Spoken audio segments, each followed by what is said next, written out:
Class 3 সকলকে স্বাগত আর একটি নতুন ভিডিওতে। তো আজকে আমরা কি করব? তোমাদের যে বাংলা পাঠ্য বইটি আছে, চতুর্থ পাঠের যে সোনা গল্পটি আছে সেটা আমরা পড়ব। চলো শুরু করি। সোনা, কে লিখেছেন? গৌরী ধর্মপাল। চাষির মেয়ে সোনা। চাষির ঘর আলো করে উঠোনে হামাগুড়ি দেয়। একটুখানি জায়গা মায়ভাবে বেড়া দিয়েছে, যাতে বাইরে বেরিয়ে না যায়। নরম লতা দিয়ে ঢেকে দিয়েছে, আছে মেয়ের হাত পায়ে না লাগে। সোনা একটু বড় হয়েছে। মা ভাবে সোনার হাতে দুখানি কাঁকন দিলে বড্ড মানাতো। কাঁকন মানে বালা আর কি। তা কোথায় পাবে বলো? সোনার যা দাম, তাছাড়া চুরির ভয় আছে না? আছে। সোনা উঠোনে খেলা করে, গায়ের সোনায় রোদ লেগে টিকরোয়। গা স্নুগ্ধ, সবাই দেখে আর আশ্চর্য। মানে মা ঘরের পাট সারতে সারতে 14 বার এসে দেখে যায়। একদিন সোনাকে নিয়ে নদীতে নাইতে গেছে বাপ মায়ে। নাইয়ে ধুইয়ে গা মুছিয়ে দিতে যাবে কি, দেখি মেয়ের গায়ে বালি চিকচিক করে। কত মুছলে কত ঝাড়লে সে বালি আর কিছুতেই ঝরে না। তখন ভালো করে নিরীক্ষণ করে চাচি বলল, ও বউ, এ তো বালি নয়, এই যে দেখছি সোনা। তুই মেয়ের হাতে কাঁকন দিতে চাইছিলি, তা নদীমা তোর মেয়ের সারা গায়ে গয়না পরিয়ে দিয়েছেন। হ্যাঁ, তাই নাকি? বলে মেয়েকে আঁচল দিয়ে ঢেকে ঢুকে চাচি বড় বাড়ি নিয়ে গেল। চাচির বউ বাড়ি নিয়ে গেল আর কি। একদিন বাবা গেছে খেতে, মা রান্নাঘরে দুধ জাল দিচ্ছে। দুধ উতলোবে উতলোবে করছে। সোনা উঠোনে একা। এক জোড় এতদিন ধরে তককে তককে ছিল, মানে ওকে দেখে রাখছিল আর কি। এসে সোনাকে তুলে নিয়ে চম্পট। মা দুধ খাওয়ার জন্য ডাকতে এসে তাকে মেয়ে নেয়। কখন কি হয় ভেবে চাষি 1 ঘন্টা বেঁধে দিয়েছিল ঘরের মধ্যে। সেইটি ধরে মা পাগলের মতো বাজাতে লাগলো, ঢং ঢং ঢং ঢং ঢং ঢং। সারা গা ছুটে এলো। তারপরে হাতের কাছে যে যা পেল নিয়ে ছুটলো চোর ধরতে। চোর ওদিকে সোনাকে নিয়ে হনহনিয়ে যাচ্ছে। বড় রাস্তা পরেই দেখে কি প্রকাণ্ড প্রকাণ্ড 2-3টে গাড়ি এসে, প্রকাণ্ড মানে বড় বড় গাড়ি। হঠাৎ সামনে গাড়ি থেকে একজন চেঁচিয়ে বললে, আরে ওই তো! সব কটা গাড়ি একসঙ্গে ঘ্যাঁচ করে থেমে গেল, মানে এক ধরনের জোরে থেমে গেল।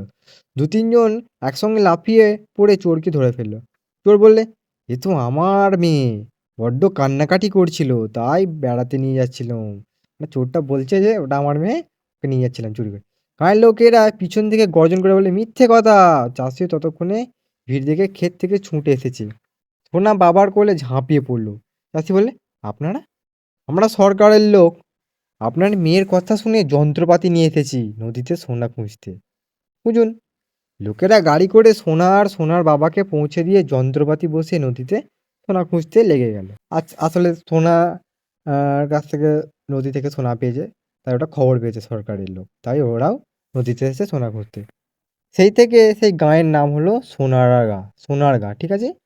সরকারের লোকেরা নদীর জলে সোনা পেল বটে, কিন্তু এত কম যে তোলা পোষাবে না। পাত্তাড়ি গুটিয়ে তাঁবু উঠিয়ে যেদিন তারা চলে গেল, গাঁয়ের লোক হাঁপ ছেড়ে বাঁচল।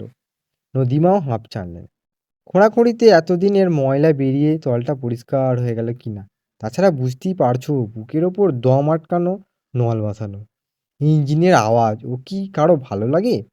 বলে মন খুলে স্রোতের আঁচল দুলিয়ে কুলকুল করে বইতে লাগলো, আর দুকুল ভরে ফসল ফলাতে লাগলেন। মানে ওই নদীতে আর কি সব যন্ত্রপাতি বসেছিল, যে শব্দগুলো, পাইপ ফাইপ অত কিছু, সেটার কথা বলেছে আর কি।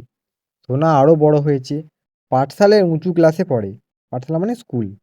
সংস্কৃতের দিদিমণির নাম রেখেছেন নদীমাতৃকা। নদীমাতৃকা বন্ধুদের নিয়ে নদীতে সাঁতার কাটায়। ও বেলা 1 ঘন্টা, এ বেলা 1 ঘন্টা। বন্ধুরা বলে, আমরাও তো সাঁতার জানি, কিন্তু তুই যেন জলের মাছ। নদীমা হিরণ্যবক্ষা ঢেউ দুলিয়ে হাসেন। সোনার হাতে গলায় সোনা চিকচিক করে। আর একটু অদ্ভুত ব্যাপার শোনো, নদীকে কেউ নোংরা করলে সোনা ঠিক টের পায়, সেখানেই থাকুক, বাঘের মতো ছুটে আসে। একজন তো আধমরা করে ছেড়েছিল, আর একজন কারখানা বসিয়েছিল, হুঁ করে নোংরা জল পড়েছিল নদীতে। সোনা সবাইকে নিয়ে ধর্না দিয়ে বন্ধ করিয়ে ছাড়লো। দেখবে কারখানার অনেক নোংরা জিনিস নদীতে ফেলে অনেক কেউ, সেটার কথা বলেছে। সে সোনা সবাইকে ডেকে নিয়ে ওখানে ধর্না দিয়ে বন্ধ করে দিয়েছিল। সেই থেকে সোনারগাঁয়ের লোকেরা কেউ নদীকে নোংরা করেন না। ভিন গাঁয়ের লোকেরা এসে বলে, বাহ, তোমাদের এখানে নদী তো বেশ পরিষ্কার, আমাদের ওখানে এই নদী যেন নর্দমা। সোনা বলে, নদী যে মা, সত্যিকারের মা। শুধু কি জল? জল কে জল? দুধকে দুধ দেখুনি ধানের বুকে টস টস করে, মায়ের দুধ খাও আর মায়ের গায়ে কাদা ছোড়ো, তোমরা কি মানুষ না পিশাচ? এই বলে গল্প শেষ। গল্পটি কেমন লাগলো খুব বলবে অবশ্যই। তো গল্পটি ছিল একটি নদীকে নিয়ে আর কি। মানে আমাদের উচিত নয় নদীর নোংরা করা। তারপরে আমরা নদীর জলকে অনেক কাজে ব্যবহার করি। ধানের ক্ষেত, অনেক অনেক গাঁয়ে তো নদীর জলকেই পান করে, ঠিক আছে? যেখানে কল নেই আর কি। অনেক জায়গায় ওরকম নদীর জলকেই পান করে। তো সেসব লোকেরা কি করে, ওইখানকার যে নদীটা আছে তারা সবসময় ওটা পরিষ্কার রাখার চেষ্টা করে, যাতে নদীটা নোংরা হয়। ঠিক আছে, কেমন লাগলো অবশ্যই বলবে গল্পটি। এরপরে তোমাদের প্রশ্নগুলো আমি করে দেবো।